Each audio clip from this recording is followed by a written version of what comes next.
Hola, hola, hola. Don't mind me. I'm a little crazy. I know. So as you guys can probably see in the title before you clicked on the video, I'm gonna be talking about boobies. Specifically, big boobies. We all like big boobies. Well, maybe we all don't like big boobies. I like big boobies because I have them, so. I have no choice. That would be biased against myself. Like, technically, that would be, I don't love myself, right? Maybe? I don't know. I got my nipples pierced about next month. It'll be about a year ago. I myself am a 38 triple D, and before I got my nipples pierced, I did a bunch of research, and my research consists of YouTube. My only issue with it was when I was doing my research for YouTube and I actually got it done, there was some similarities, but there was stuff that nobody said in their videos. Nobody ever mentioned certain things, and a lot of the girls that was getting their nipples pierced, they was, no offense, small chested. And you know, big breasted women have different reactions to the nipple piercings than small chested women, because it's a lot more weight that we have behind our nipples. But a lot of the girls were small chested, and I was just like, my experience was different. And some of the things I went through, I was like, they didn't talk about this on YouTube. Am I the only person going through this? I guess not. So I know there's other people out there in the world who gone through what I went through, and this one is for you. So I wrote stuff down because other than that, I would just be rambling. As much as you guys would probably like to listen to me ramble, that's not what this video is about. So, first of all, where did I get it done? I live in New York. So I went to Pure Body Arts, which is a tattoo parlor in Soho. My piercer's name was Star. Cause she's a star. No, my piercer's name is Star. She's absolutely amazing. There's a bunch of reviews on Yelp about her if you guys actually want to look her up. So her name was Star. She was completely awesome, completely informative. And when it's all over, she actually gives you like her email address and stuff, and she tells you if you ever have any issue at all to do not hesitate to email her. So that's that. What else? I paid, I'm not sure, I don't remember if it was 110 or 120 for both of them, because I got both done at the same time. What else? Process getting it done pretty quick. Same as all the other videos out there. The first one is gonna hurt a lot more than the second one, because your adrenaline is running on the first one, pumping, you're pumped, you're ready to go. And then by the time you know what that pain feels like, by the second one, it's gonna sting a little. Nothing to be worried about. I got my tongue pierced before. I would get my nipples pierced again. I would never get my tongue pierced again. If that helps anybody out there in the world, because the tongue piercing thing, I cried. Literally cried. the nipples, I was good, and I was by myself. I was fine. 10 minutes, it's done. So Star does not use clamps. And her reason being is that it cuts down on the healing time because the clamps are a little bit traumatic, which I've heard that those clamps are like jaw clenching on your nipples, like please, give me a break. So she does not use clamps, she uses like this blue rubber thing. So maybe that aided in my healing process, but that's just a point I wanted to throw out there, let's get to the nitty gritty. Afterwards, which nobody told me, number one, as soon as I left the tattoo parlor, I was fine.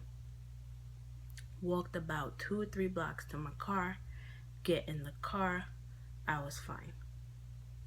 As I'm pulling off, it's burning.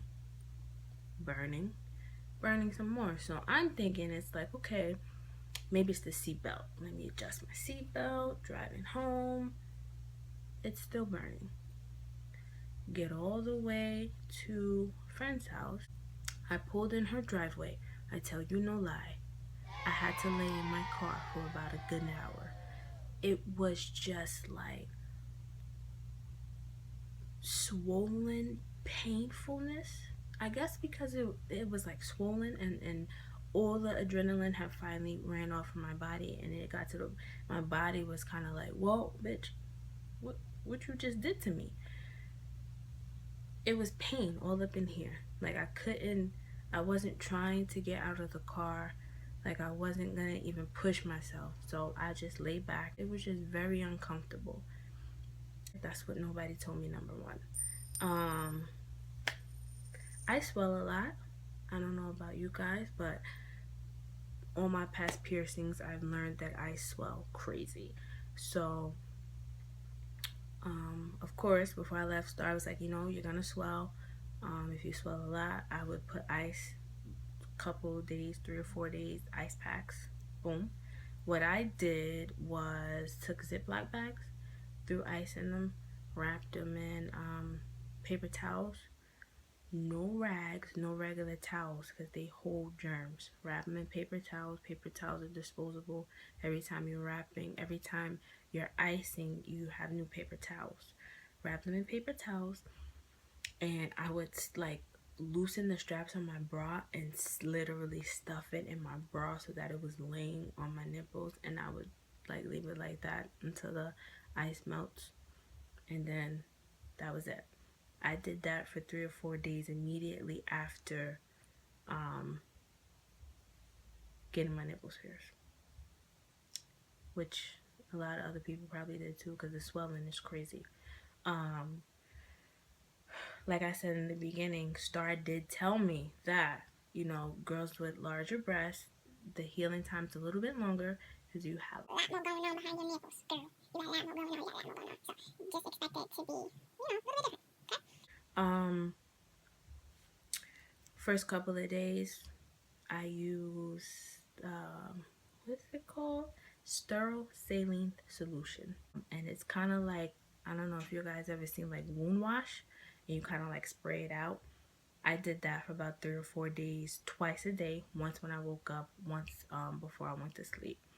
Spray it, wipe it with like cotton balls, Q-tips, wipe it down.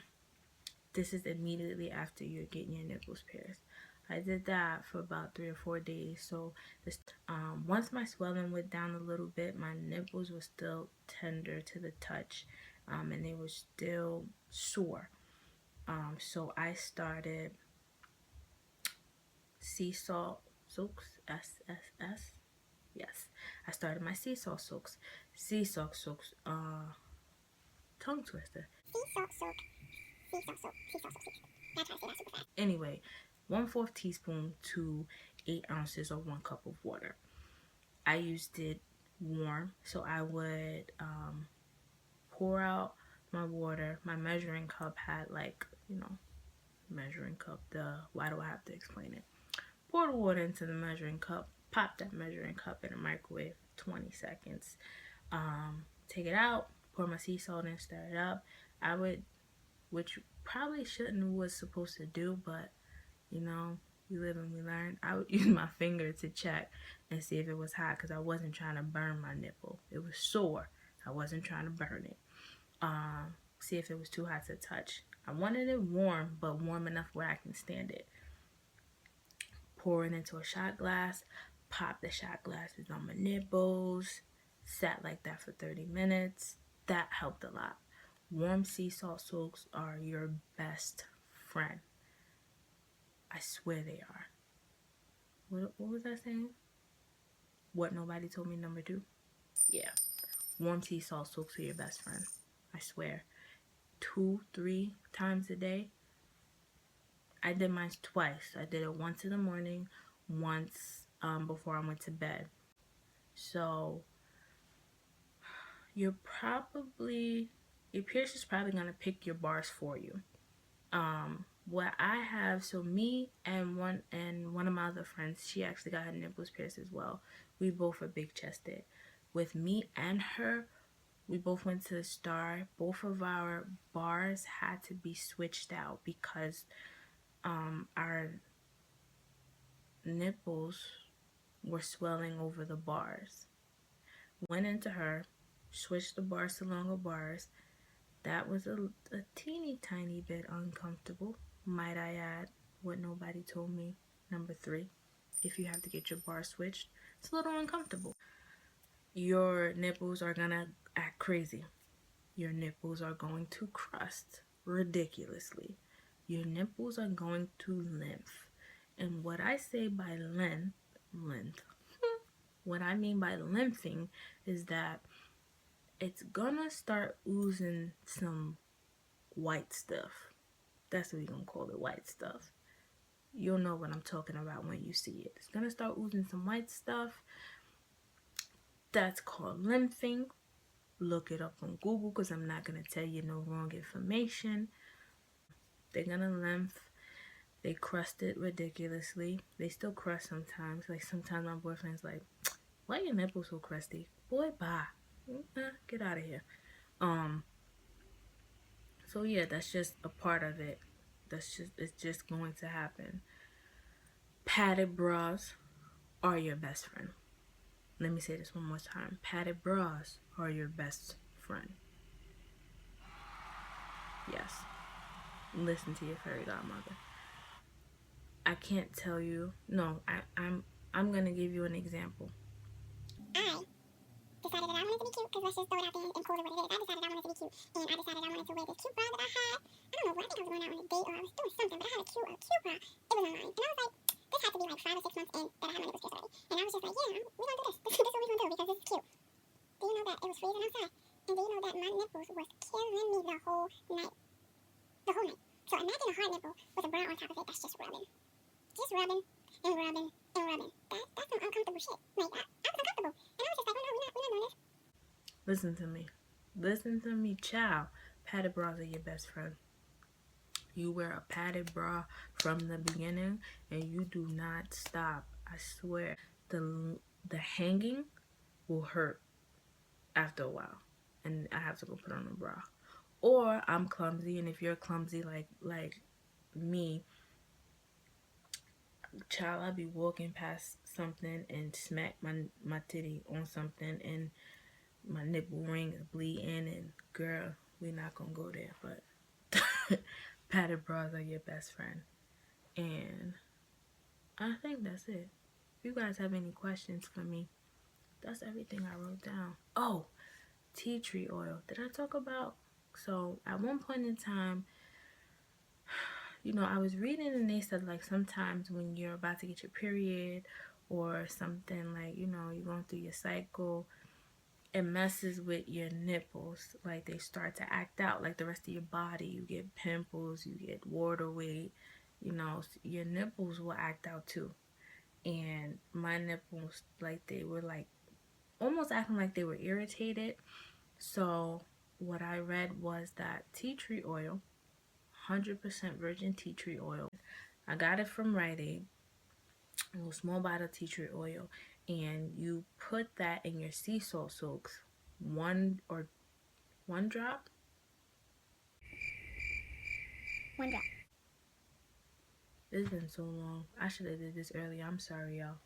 1 or 2 drops in your sea salt soaks, no more than 2, because tea tree oil is very potent and it can burn. So no more than 2 drops in your sea. The sea salt soaks will dry out your areolas, honey. They will get dry. Somebody was telling me to put like some vitamin E in it.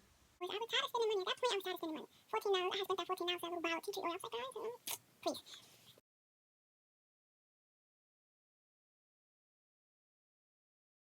And if you guys have any more questions, please feel free to ask.